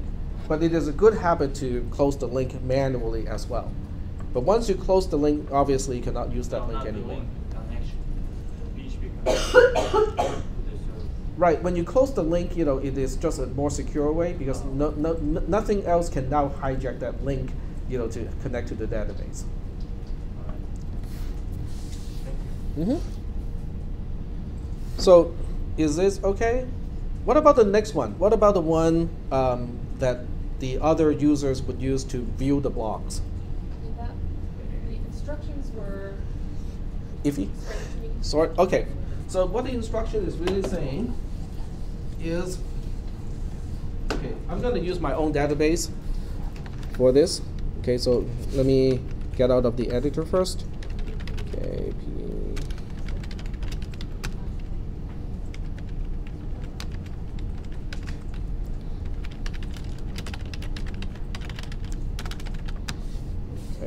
So this is my database. So what the instruction is saying is you want to use title, you want to sort the entries in a reverse chronological order. Whatever is most recent, you want to display that on the left-hand side. So since I have all the same created dates, let me change that first, okay? And I will show you how to work with your database so that if you need to change only one row in a particular way, you know how to do it. Yeah, go ahead, let me answer that question first. Okay. So what I was reading was basically the sort, what we're using as our sort menu will be on the right-hand side, and the content will be on the left-hand side. Right. And Other way around. No, content is on the right-hand so side. the content, Oh, the title of the database entry should be on the left-hand side of the screen, and then the content is on the Oh, okay. right-hand side of the screen. I listened in wrong too. Sorry. That's And okay. then, but that's. Okay, I'll show you what it It'll means. show But we're going to show everything, not just the one thing. Never mind. I think I just confused myself. Okay. I'll watch. Okay, so let me go ahead and show you guys how to doctor the rows that you have already created for testing purposes. So you can say update, and then you say update, and then the name of the table, main content in this case. So let's just say that I want to change the created of these things, okay? Just so that I have a way to test whether I can sort by created. So you can say set, and then whatever you want to change equals to, and then the new value. So we'll say, this is 2017, 10/05. And the weird part is this is where you specify which ones to change. So now we have to say where content ID, which is the key, you can use other things too, but content ID makes more sense. So let's say I want to change Deanna Troy's entry to today, so that would be content ID equals to 3. Okay, it said everything is okay. There's one row that matched and one row that got changed. So when I display the rows again, you can see Deanna Troy's entry is now having a created date of today. Okay, I can change 2 more just to make it worthwhile. So I'll change the second one, which is a Worf's Blood Journal, and we'll change that to last year, December 31st. Okay, so when I look at all the rows again, this time you can see this entry has an older date, and then let's say Lieutenant Data is living in the future. So his entry got changed so that it is next year.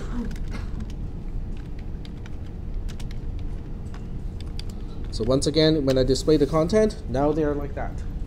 Okay, so assuming this is what you have in your database, your web page would look like this. So your web page would have the entries sorted in a reverse order. So I'm going to do it here. So you want to use order by created, and you want to use a descending order because you want the most recent one to be listed first. So do you see how it is now sorted by created when in the descending order? So that means you want in this case an INTP's journal to be the first item on the left-hand side as a hyperlink. Okay, And then the second one is an INFP's journal as the second hyperlink. And then the third one is number one's log is the third one, and then we have Worf's blood journal as the last one. So this is the left-hand side of your screen. The right-hand side of the screen depends on which one you click. If you click number one's log, then it will display, today is a good day to enjoy life. If you click the last entry, Worf's your blood journal, we know what Klingons would have to say. Today is a good day to die. Okay, Star Trek fan, sorry. I'm right there with you. Okay, so are we doing okay so far with what the script is supposed to do? Yep, So go when ahead. I'm thinking of, okay, so when I'm trying to visualize what this is going to look like on the display page, Mm-hmm. it's going to show up as the entire table, correct? We're seeing everything in the table? No. Mm-mm. So we only see the links that are We only journals. see the titles, The titles, okay. and we only see the content corresponding to the title that you click. So we'll see the links and then we click it and then it's going to call the content Yes. of that particular journal. That is my understanding. Yeah. That's what it seems like, but it seems kind of. So the first two scripts were about creating the admin.php. Now we want to create one for normal viewers. The title of the database entries should be your menu and appear on the left side of the screen. So this is on the left side of the screen. When I click one of the titles, when the end user clicks one of the titles, the content corresponding to that title should appear on the right side of the screen. So in this case, if I click an INFP's journal, according to this database, that means today is a good day to read your mind. Would be on this side. Today is a good day to read your mind. There we go. So is that helping to So visualize? basically exactly what a blog is now. I'm putting it together. Okay. We good? Excellent. Yep. Do you have like an actual picture of what it should look like that we can see? This is as close as it gets. Look at You know, I think if you look at any kind of WordPress blog and you see those little links on the side and you see the data and the data, that's actually what it is what I mean. That's why she called it blog. Well, blog stands for weblog. Yeah. Yep. I mean, but that's kind of what they're generically look like. Yeah. So I can use a spreadsheet to pretend to be a HTML document.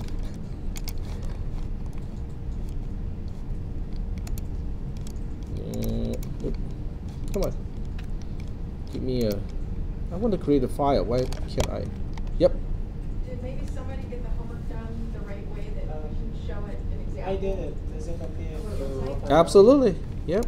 Look at the way Nas put it. Yeah. I don't know. Okay. Buddy. Yeah, the first one. First one. Buddy. Oh, okay. Oh, that's the one.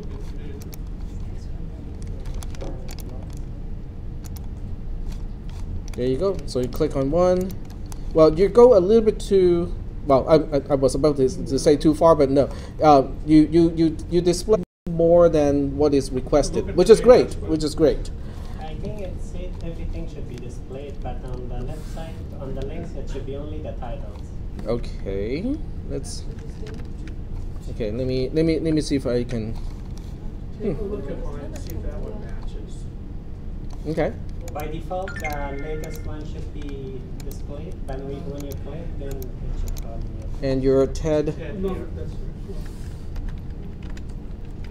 Ted her. There you go. 5 and 6. And then normal view. Oh, there it is right there. It's default. Okay. So you just click on one, and yep, that's it. So this is assuming well.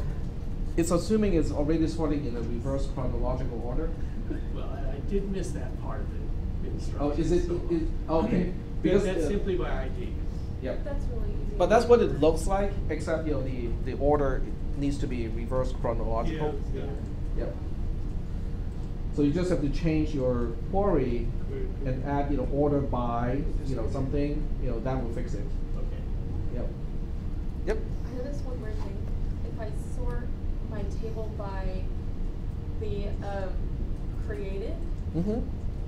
you almost have to see it. It does a different order than if I do content ID Mhm. descending. it Because seems they're to all do on the same exact- day. Yeah.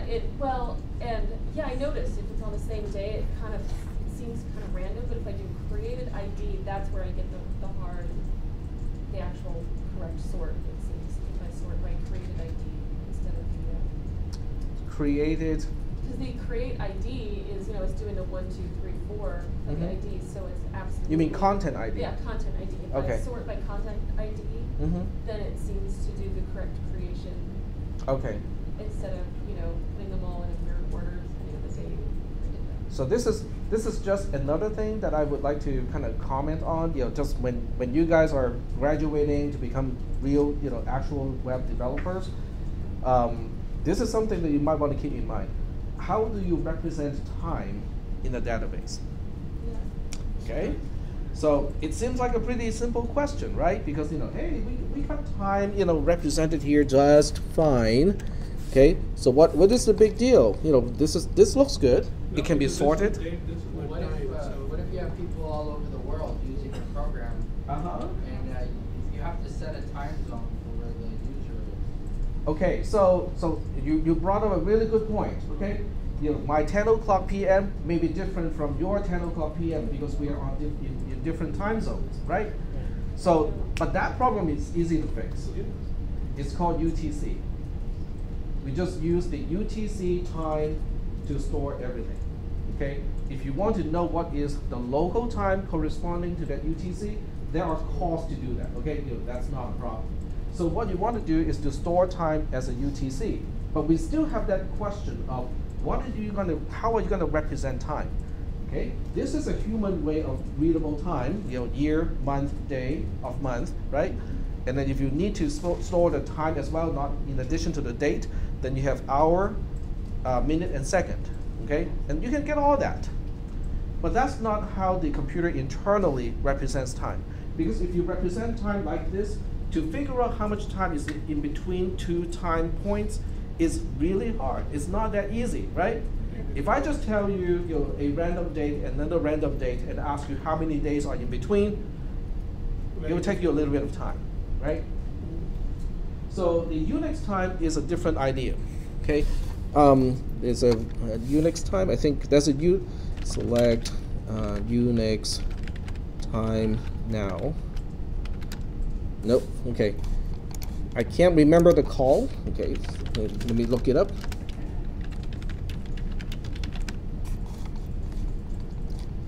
Unix timestamp. Here we go.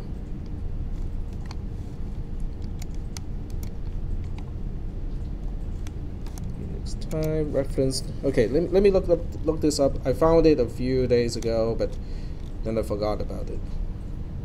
So that's UTC time. Okay, so you want to make sure that you're not going to store time in a time zone sensitive way. So UTC is the best way to do it. But that also means that whatever entry you're storing, like a blog, with each user, you have to store the local time zone of that user. So when you retrieve a timestamp that is UTC based, you have to translate that UTC time back to the local time before you display it. So the end user, okay, if the end user lives in China, then it will be the local time in China. If the end user lives in New York, then it's going to be the New York time zone, so it'll be user friendly. Okay, but what I really want to mention here is the Unix timestamp. Yep, there we go. I'm not going to go too much into this, and only the first sentence is most important. It returns a Unix timestamp, which is represented as the number of seconds since 1970, January 1st, 0 hour, 0 minute, 0 second. And you can probably imagine that's a pretty big number, Yeah. right? So it's not human friendly, because when you look at a huge number and I say, oh, what date is that? You go like, huh? Okay? But there are some routines to change that, okay? But internally, this is actually a very good way to represent time when you're in a database. Why do you think that is the case? Okay, so when you look at this, okay, what is this? Unsigned integer, right? Which basically means it's just a number. Just a positive number, yeah. Can I format it incorrectly? No, it's a number. I cannot give you the wrong month or a leap day in a year that is not leap. Okay, you don't have to check anything. If you need to convert it back to a printable format, there are costs to do it. But internally, this is a really good way to represent time, because in case you want to figure out, oh, user tag, you have not entered the new block, for X many days, this is easy to calculate. Yep. Why the logic from 1970? What Because is- that's the year that Unix was invented. Oh, okay. It's that easy. Yeah. Because in COBOL they went to 1600, and the reason they did that is because then the day of the week calculation becomes very simple. Oh, okay. So you just divide by 7 and whatever is the more, that's the difference. Yeah. This is also known as the epoch time. Yep. Go ahead. So if I was going to date sort, Mm-hmm. if I was trying to sort in a way that would work date sort instead of the content, which of course it's on the same day, it does whatever it wants inside that day. How would I indicate that? Sort by date. If I'm trying to use the Unix timestamp instead of the content. Oh, sorry. I have to put my phone to what do you call it? Do not disturb. Let me first. Okay. Yeah. Go ahead. Does my question make sense? I'm trying to, you're saying use Unix timestamp? Mm-hmm. I wouldn't know how to use the Unix. Okay, so to use this, your field would only be an integer. So you're basically storing an integer into the field. It'll be a pretty big number, but nonetheless, it is just a number. Yeah. So when you need to store it, you just store the number. But when you need to convert it, there are function calls to convert it. So you can see.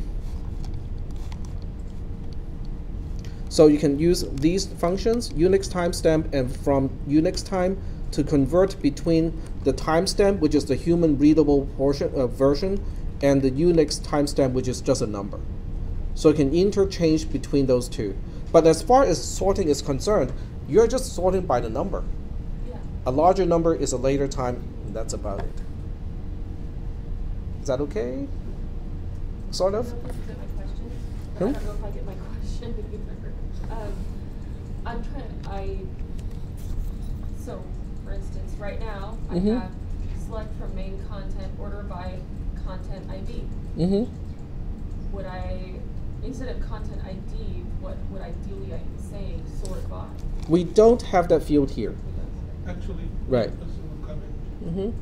It seems like the word sort is being used too much Mm-hmm. by you, by Carol, by all the class. I think a better phrase would be order.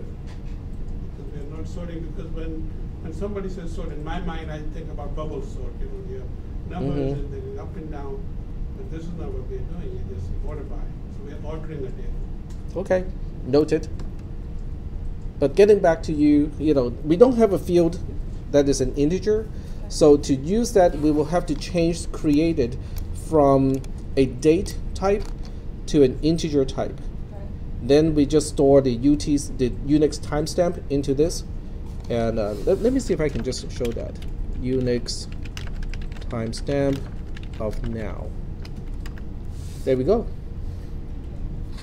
And a few seconds later, it's off by 4, right? Because 4 seconds has passed. So you would basically generate the timestamp,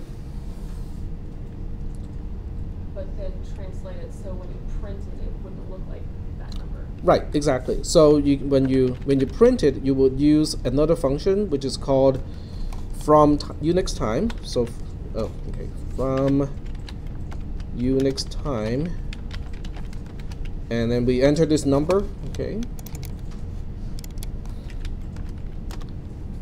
and it returns back, this is the UTC. It's UTC, so it's not local time.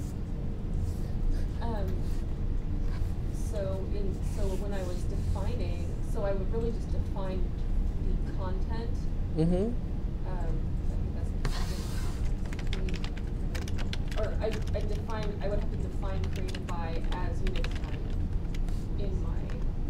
No, just as integer. As in, Yeah, as an integer. That's all you need. I don't know. Okay. As integer.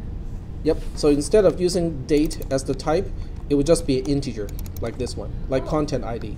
So is this? Oh, I see. So you have two integer fields.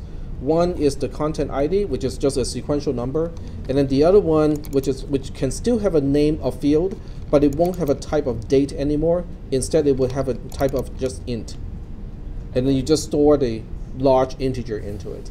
Okay. Yeah, go ahead.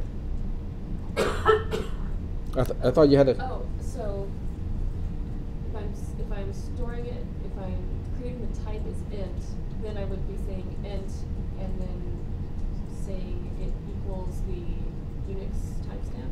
Yep. So you would use Unix timestamp in parentheses now to specify the current moment. Because now, when you say select now, it gives you the SQL timestamp in UTC. But when you convert it into the Unix format, then it gives you the integer corresponding to now. So this is kind of besides the point, but I do want to point it out that there are different ways to represent time, date and time. The conventional way, the human readable way, is convenient if you need to read it, but for calculation, for computation purposes, it's a nightmare. So that's why I just want to introduce this because since we were just talking about timestamp and stuff like that, this is one of the things that we want to be aware of. So are we okay so far with the assignment that was due earlier, but I'm extending the due date? When's the extension going until? I'm still thinking about that. Okay. That's a very strong trait of an INTP. I don't make a decision until I absolutely have to. We make a request. Some of us have to work I can listen to requests. Some of us have to work full time, so if you say it's due by 5 tomorrow, it still doesn't help me. Okay, understood. What about Sunday? Sunday, wonderful. 23:59, like right before midnight Okay. of Monday. That's wonderful. That would be really good. Is that okay? Any objection? Objections from people who got it done last week already and say, well, I don't want it to be different. No, because those people can improve on their programs, like I would. Yeah, I would much rather have you guys to work on it and turn it a little bit late, and then we'll adjust the rest of the schedule of this class, than having you guys to give up and go like, oh, I cannot get this done. That would just defeat the whole purpose of having a class, having discussions, having homework, to begin with. Where is the rest of the modules? Because when I go in there, this is the last module I see. This is the last one that I got time to copy onto Canvas. Okay. So the rest is still on Carol's website. Let's see. We got one more, I think. We got a blog editing assignment. So since we are deferring this one till Sunday, I'm not gonna have enough time to talk about this one. Sure.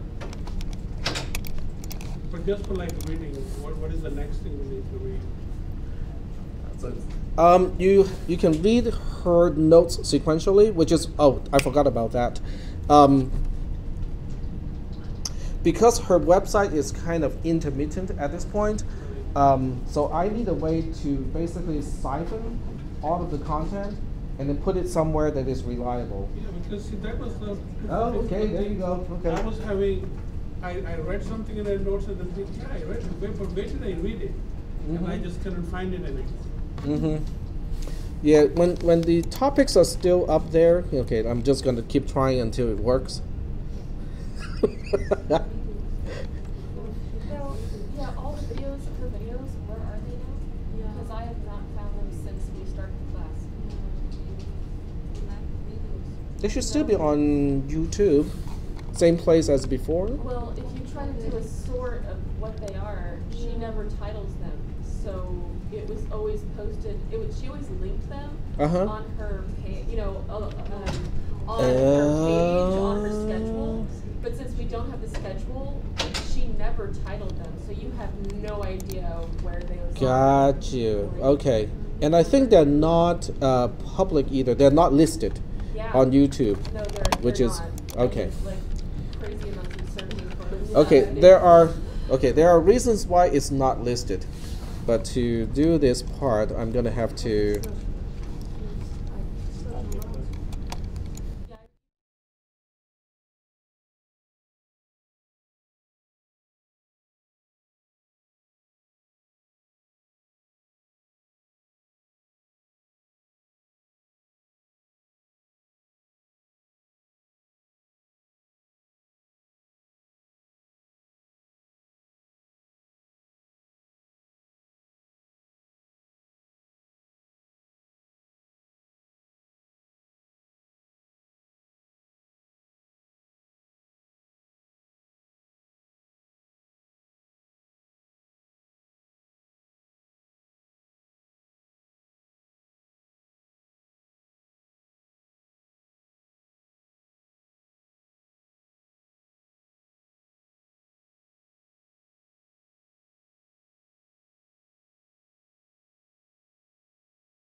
P code and this and that.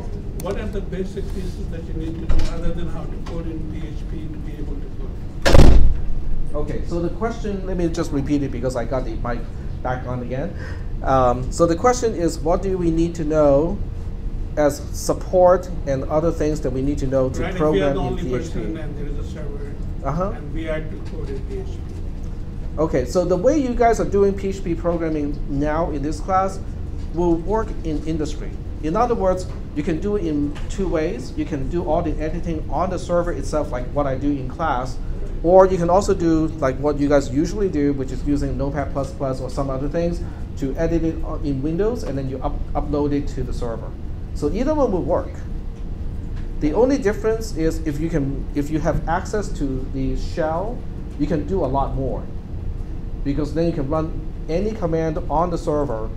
You can deal with the files, you can create folders, you can check the permissions and stuff like that, as opposed to you're doing everything through WinSCP. You only have so much access to what you can do on the other side.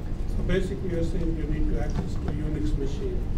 Right. So if you want to do that, some of you are doing this already. This is a good class to take. It's a Linux operating system class. It teaches you how to use Linux as an end user. Not so much to configure a server that is using Linux, but as an end user, it would actually teach you how to use the command line interface. So it would be a good complement of this class if you want to do it. The other class, if you do not have a whole lot of programming background and you find the design of the program to be challenging, cisw410 would also be a good class to at least consider, because that class talks about nothing except for programming logic. It's a little bit dry because you're not making web pages and things that look cool, but at the same time, it does cover all the core concepts of programming. So if I understood you correctly, for PHP programming, you don't need any special compiler, interpreter, anything. Just go and code in the Unix machine. In fact, PHP is a part of LAMP, L-A-M-P. Has anyone heard of LAMP? Okay, it's an acronym for? Linux, Apache, MySQL, and PHP Perl. Yeah, the P part can be PPP because it can be Perl, can be PHP, can be Python. Right. But it's one of those three free programming languages that come with every distribution of Linux. So LAMP is kind of interesting because you can start a LAMP server, out of a really old box. You can put it onto AWS. You can actually get a free tier AWS account and have your own LAMP server for free for at least a year, if I remember correctly. So, but those are good questions. I like those questions because it's kind of looking a little bit beyond this class. This class can only teach you so much, okay? But looking a little bit beyond is always a good idea.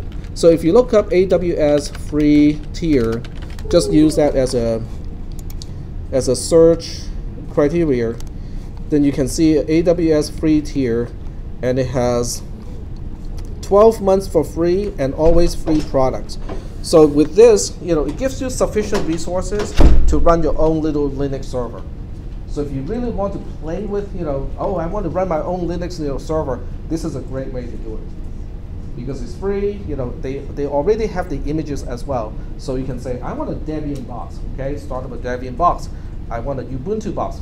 Go ahead and start up a Ubuntu box, okay? And there's no danger of getting hacked really so much, because you can just turn off the virtual machine, just unplug it, and it's off. And there are tons of videos to teach you how to do all this stuff too, because AWS is fairly common. I mean, a lot of people use it. So very good question there. Any other questions? I still cannot load the page from her website, so I can't really. Oh, okay, this is up. This is up from earlier, I'm thinking. So let's look at, where am I supposed to go? Let's try this one. Oh, it works again. So this is supposed to be the next homework assignment. Let me just read this through, and then I'll post my own material online. Complete the following scripts below. Edit. On the admin page, write a script that allows me to edit an entry in the table. So that would be the update query that I showed you a little bit earlier. I should be able to edit the title, content, and author.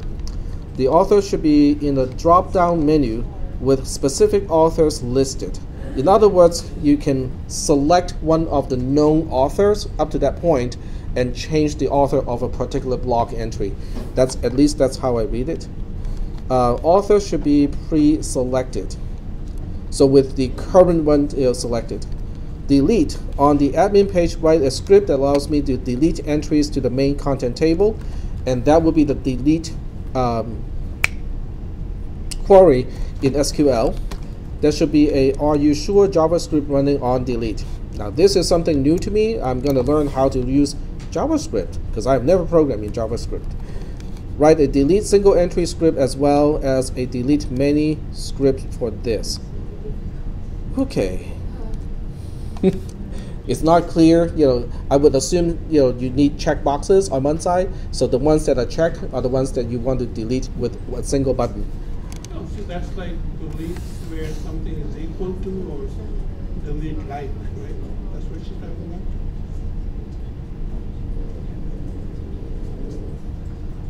about. I think it's called in, so you can specify. Yeah. So you have error checking. You add and edit script should be able to add or edit the following entries, cut and paste into the appropriate fields, and test them. Okay.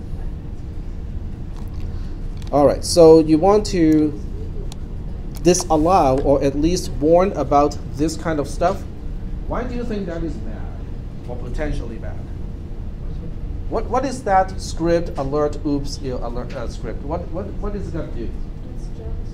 That's JavaScript, which runs on the browser, the client side. Okay. And what else can you run on the client side? If this runs, what else can run? Anything. Anything. Well, anything in JavaScript anyway. Yep, anything in JavaScript. Would that pose a security issue? And this type of problem is called cross-site scripting. Yep. So another term that you might want to look up, because even if you're not a security expert and you're not going into the computer security field, knowing these terms is going to be helpful. If not anything, in your job interview. Because if you are becoming a web developer, guess what? These terms will show up. Cross-site scripting. That. I was interviewed a while ago and that was a question that was asked. Yeah, because these terms are important because even if you're not a security expert and you're not the one preventing the website from being hacked, an awareness of these things is a must for any developer. Okay, so you want to look up, XSS, cross-site scripting, and it has a really simple description. And the best way I can describe it is like this. When was the last time you went to eBay or Craigslist? Well, a lot of people go there, on a daily basis, right? So if they're not careful, okay, if eBay or Craigslist is not careful, and they allow you to embed, script inside whatever content you upload to that website, then whoever is going to those websites can get, the effect of those scripts. And that's referred to as cross-site scripting. So it enables attacker to inject client-side scripts, JavaScript, okay, into web pages viewed by other users. A cross-site scripting vulnerability may be used by attacker to bypass access controls such as same origin policy. Because if the script is running on the browser, it is running using the same session as the other user. You guys would know what I'm talking about? So after let's say, this is a little bit extreme, and I'm not implying that Wells Fargo has this kind of problem. So let's say Wells Fargo allows you to post comments and communicate with other Wells Fargo customers. Okay? Particularly, I really like this service, or I really like this branch, I like this particular employee, and so on. Something that seems really harmless. Okay? And Wells Fargo is not careful to block out these scripts. Somebody decided, hey, I'm going to do something here. I'm going to inject some client-side JavaScript into the comment. So you log in, right? You click on that page and go like, okay, let's check out what is the best branch to go to, okay? Because they got the best copy. Okay, you click on the link, and the JavaScript runs on your browser, right? But it's not just your browser. It is your browser when you are logged in to the Wells Fargo website with that session ongoing. So whatever that JavaScript is doing is using your identity as after you log into Wells Fargo. You can kind of imagine what kind of bad things can happen in that case. So getting back to the homework assignment, the question now is, how do you stop that? Okay, so I'll teach you guys how to do it, throughout the week. And then proper display on the display page for a normal viewer. Make certain that proper paragraphs render for block entries.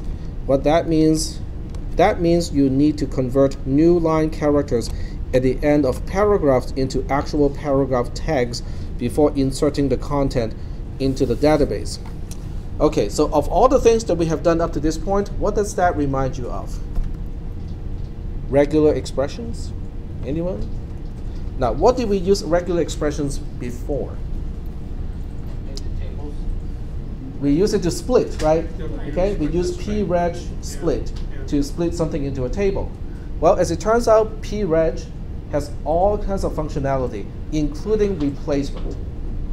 You can specify what you're looking for and what to replace it with preg, some of the preg functions. So this one is particularly called preg underscore, guess what? Replace. Okay, so we'll be using that for this particular purpose. Now this one, to test for this, we can also use regular expression, because what you're looking for would be the angle bracket, script, close angle bracket, whatever is in between, open bracket again, a slash, and then script again, close angle bracket. Regular expressions can test for that as well. So you can probably imagine that I'll be sending you a few videos on regular expressions for finding something and also for replacing something within some kind of text. Is that okay? So the only thing I don't quite know how to do yet is JavaScript, but I'll look it up, find out how to do it, and post it. So are we doing okay so far? Okay? Okay. Any questions? Okay, if you do have questions, you can just email me during the week. I will try my best to answer those questions.